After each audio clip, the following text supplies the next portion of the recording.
Guys, if you want to kill moles, it's really not hard. Don't fall for any of the gimmicks, any of the tricks out there. Get yourself this tool right here. You can get them on Amazon, have it shipped right to your house. Super cheap. You're going to save money in the long run. Use it over and over again. It's not something you have to buy repeatedly. Just buy it once and you're done. I don't have any moles to deal with anymore. I've pretty much eradicated them from my lawn using this simple method. It's very easy. I made a video last fall explaining exactly how to do it as well. We'll go ahead and recap that here really quick as well. Essentially, it's a two-step process and it's a piece of cake. So do not spend your time looking for those big clumps of dirt, those big mounds that have been pushed up, or the huge area that's full of pushed up hills. Look for those longer, straighter runs. No, they're not going to be perfectly straight, but they're going to go from one cluster to another cluster, or they're going to go from one cluster of feeding grounds, essentially, is what those are. And it's going to be a fairly straight path. It'll zig and zag a little bit, but a fairly straight path to another area, to the woods. It could disappear into some landscaping, something like that.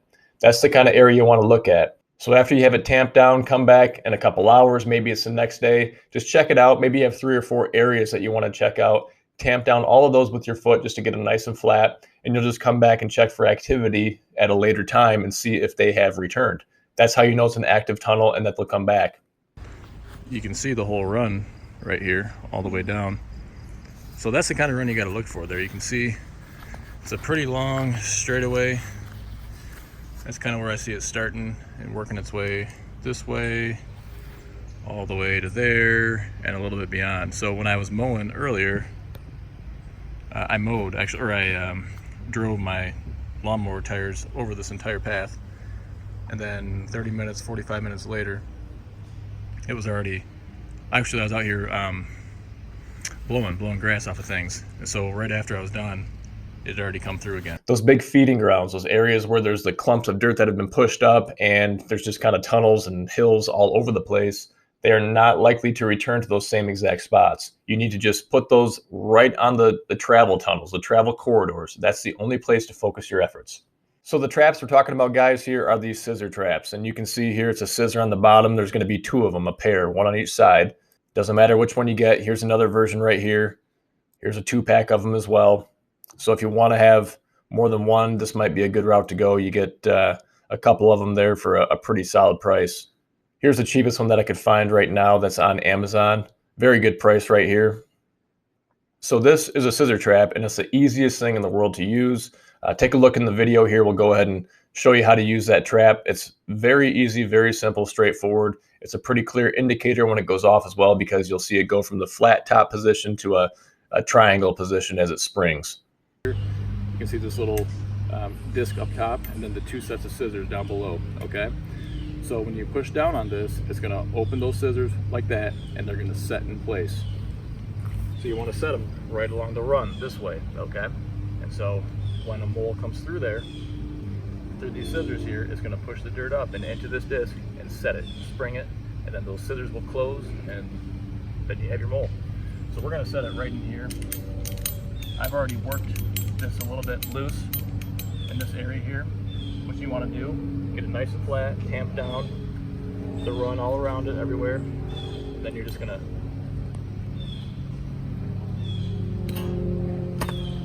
set it like that. Luke, come on up here, bub. Take a look, show this trap up close. Don't get too close, but you can see that disc down there in the middle is just pressed down into the run. And so when a mole comes through, right through here, it's going to push that dirt up, that disc, spring the release there, and then all that tension is going to go right into the mole. All right, so we'll stay tuned. Luke, you think there's one in there? Probably. Why is that? All that dirt. Yeah, so what I think gives it away is the fact that we tamped down all the dirt on the runway, or all the trail on both sides of it. And what do you see? Yeah, I got trail, yeah. Yeah, it bumped back up, and then boom, it stopped right there. You want to go ahead and pull it out? Sure. Wiggle it a little bit. There you go. Ooh, There's our culprit right there. So these are the results you're going to get every time with one of these scissor traps. I'm telling you. If you put it in the right run, which is one of those longer, straighter runs, versus if you see a big clump with runs going all over and little hills here and there, that's not the spot to be. If you see one of those areas and you see another area over here and you see one kind of meandering run going from point A to point B, that's a good spot right there. So I'm telling you, don't worry about any of those other gimmicks, the juicy fruit, the gummy worms, whatever else you might hear. Those spike traps are worthless. These things are all you need. You can get them on Amazon, you can get them at Tractor Supply, you can get them a lot of different places. They're 35, 40 bucks, something like that. I'll put a link below to where I get mine on Amazon. I've got 2 of them.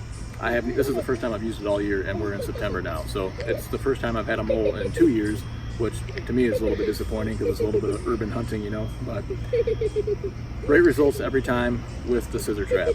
You will get dry fires from these traps from time to time. However, these things are so effective. I've given these things away as presents to other folks, to my father-in-law even, who's just been so frustrated with spike traps and the worms and smoking things out and trying to flood tunnels and all sorts of other methods that are just too unreliable and too unpredictable. So get ready for spring. Get yourself a scissor trap. I'm telling you, it's all you need. They're going to show up early in the spring, and so it's very important to get on top of that from the beginning before they start to multiply. Links are going to be below in the description. Thanks so much for watching. We'll see you in the next one.